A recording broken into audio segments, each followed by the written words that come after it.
Presenteeism costs the Australian economy $34 billion a year through lost productivity. OK, according to the ACTU, 51% of employees still go to work when they're sick because they had too much.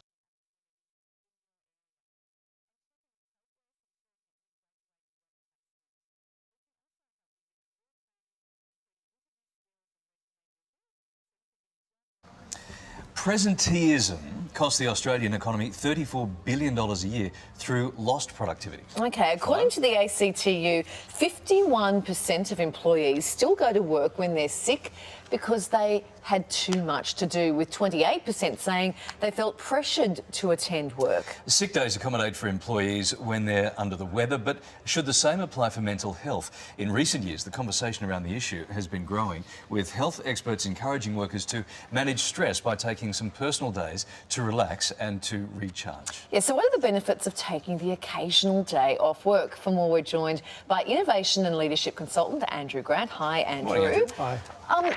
I guess these are called mental health days. I mean, should this be encouraged? Well, I think the principle behind it is fantastic. I mean, most people would say a day off is called a weekend or annual leave or holidays. And maybe by the time people have got that far as wanting to take a mental day off, they're already burnt out. But the principle behind it's what's so important, and that is we do need to take time off. We do need to give our brain a rest and recharge. We are asked to do more with less so many times. We're continually asked to do more and more and more. And therefore we push ourselves. We even start to multitask. We start to do more than two things at once, and we end up just burning ourselves out. You say that Australian workers wear pressure as a badge of honour. So I'm not going to take a day off. I don't need that. I'm going to plough on. Well, that's right. There's this corporate culture, or in any organisation, where people are expected to be really, busy all the time. Now, in our book, we've identified 7 things that we believe block the creative process or stop productivity. And things like control and bureaucracy that stop it at an organisational level, and apathy and disengagement that stop it at a mental level, do block the creative process. And we know that they're bad for us. But pressure's an interesting one. We sort of love pressure. We do wear it as a badge of honour. We may leave those other things at the workplace, but we bring pressure home with us. Sometimes we take it to bed, and it's not my wife that wakes me up at 4 o'clock in the morning. It's pressure banging on my head saying, hey, remember that? And that just burns us out. It just keeps us going until we burn out. Do you think workplaces are pressuring employees to show up at work when they're not feeling their best? I guess this is maybe in the sick leave case. I think what happens is a really good company culture does ask people to get strong on their vision, mission and values. And the danger of that is that they become so strong on that people want to work extra hard. And so they stay longer. They want to stay longer than their boss. They want to work through lunch. And that, again, has a dangerous effect. Maybe it's a leader's job to try and actually tell people to go and have a break, see that burnout before it happens, and say, look, if you are asked to be creative, you need to have time off. You need to have downtime in order to be creative. Are there some employers watching this, particularly in smaller companies, going, I can't afford what you're talking about?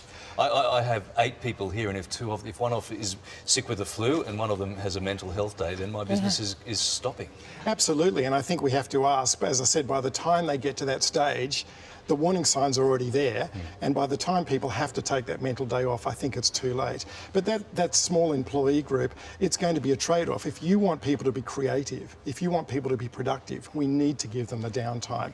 But that downtime could be... It could be their own... But the weekend. Exactly. That's what the weekend is. So stop doing all that work on the weekend. Yep. There's your 2 days off. That's right. Actually go away and have your weekend. Well, what do we do on the weekends? Well, then we check emails and we look at our That's right. So we're on iPhones call. We feel like we're on call 24/7. Right. We're checking our emails at least 50 times a day. We're checking our social media 70 times a day. We're never giving ourselves a chance to get into that creative state of flow. So yes, you can bring them to work. That's our fault, though, too. It is our fault. It's both.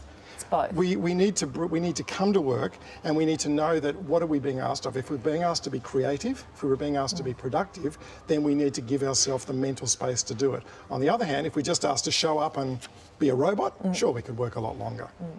And I also like what you say. It can also mean not taking a whole day off, but actually taking time, half hour, 45 minutes to go and have lunch. Well, that's right. I mean, leave the building, Exactly. the park and How have many of lunch. us have lunch at our work desk? How many of us, it could even be as simple as glancing up from your computer screen every now and again. Now, the research shows that it takes 25 minutes to get into a creative state of flow.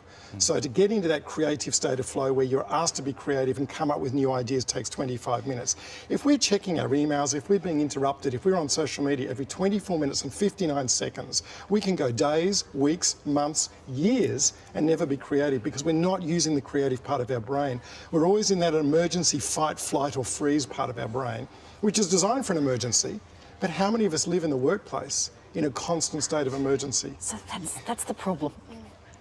That we need You keep interrupting me at 24 minutes and 59 seconds. You almost need to put a clock on and say, right, I need to be creative. I mean, there are times we need to multitask. There are times we need to solve emergencies. Yeah. But if we're asked to be creative, if we're asked to be productive, then we need to give ourselves the mental capacity to do that. And that could be as extreme as taking a day off, or it could just be saying, don't bother me for the next 2 hours. I need to get in that creative state of flow. Don't bother me for the next 2.5 hours, all right? Okay, I mean, then. where are you guys creative? It's not going to be sitting in your cubicle. It's not going to be under pressure here. It's going to be driving. I do some great work in the cubicle. It's going to be in the, well, which cubicle? The toilet. That's right. And that's what most people say. They say in the shower, they say driving, and yet that's where we're asked to come up with these new ideas. And you are in there for more than 25 minutes. Well, that's so you don't interrupt me. Because he's being creative. It's getting away from you. Maybe it's the only place you can be creative. It is some of my best work in there.